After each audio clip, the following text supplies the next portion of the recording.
I'm going to quickly walk you through how to use the TCSPP Online Campus Writing Center Literature Review Matrix.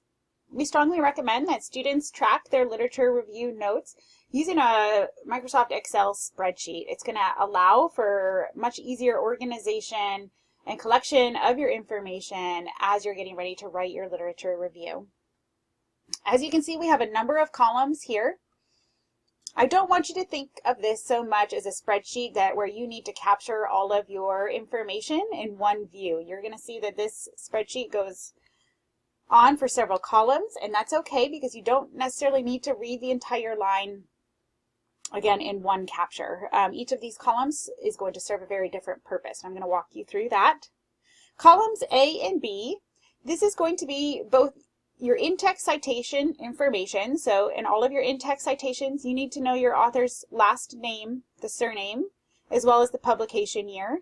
We're also having you put the first initials here, and that is to distinguish multiple sources if you have more than one source written by somebody with the same last name. So do include the initials there just in case you need to make that distinction.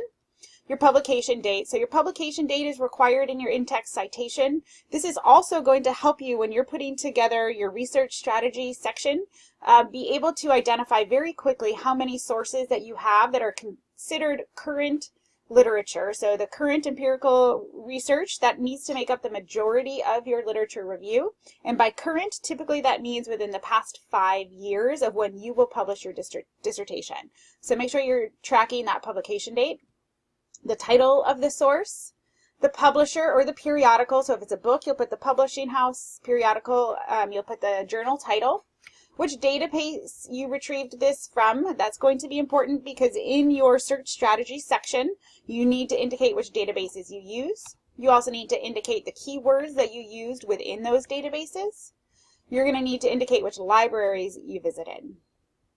Okay, so we see that columns B through F, B through G, these are all going to be related to the section of your literature review where you need to describe your research strategy. So it's really critical that you track all of this information.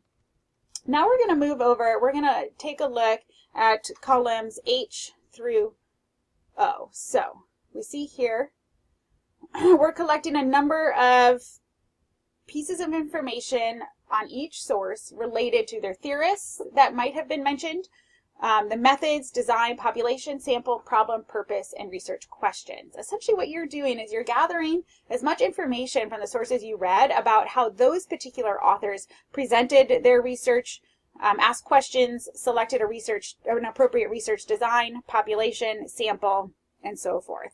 When you're taking notes here, I want you to think about how is this relevant to my own research? How are these pieces of information about the empirical studies that I'm reading informing my own research? Am I going to be modeling my own research off of some of these? So perhaps this author had a really great approach to sampling, and that might be something I want to model. Now you might find out not all of the sources that you read for your literature review are going to be empirical research. So if that's the case and there wasn't necessarily a study, let's say you read a meta-analysis or something, you can leave these blank or you can put in NA if this particular element is not apparent in the article.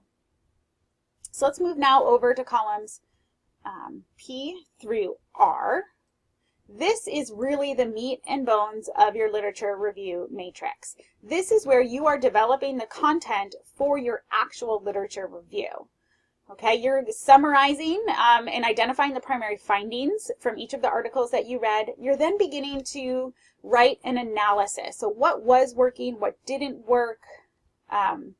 You know, if you notice here in my example, one of the weaknesses was that there was a small sample size. It was limited to suburban upper Midwest as the region, but there was still a solid design and rationale, thorough review of the literature. So I'm indicating what is and is not working about this. And the next column, I'm going to take that analysis one step farther, and I'm going to begin comparing and contrasting this source with all of the other sources that I have read. How is this relating to the broader body of literature that I've read? All right, so again, this is the sort of the primary content of your actual literature review you're going to begin writing in this spreadsheet.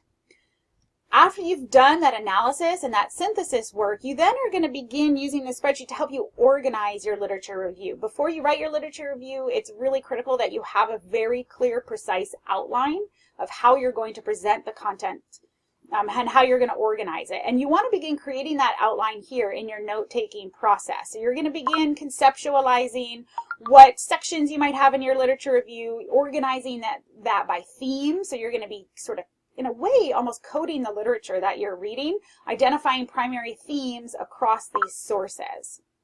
And then finally, in your last column, you're going to put your full APA reference list entry. It's really a great option to do that here.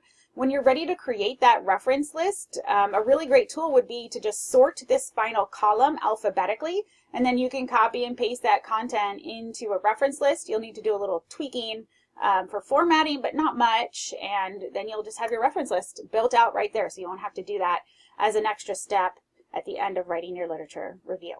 So it's a very quick overview of using the literature review matrix. If you have any questions, please reach out to us at onlinewritingcenter@thechicagoschool.edu.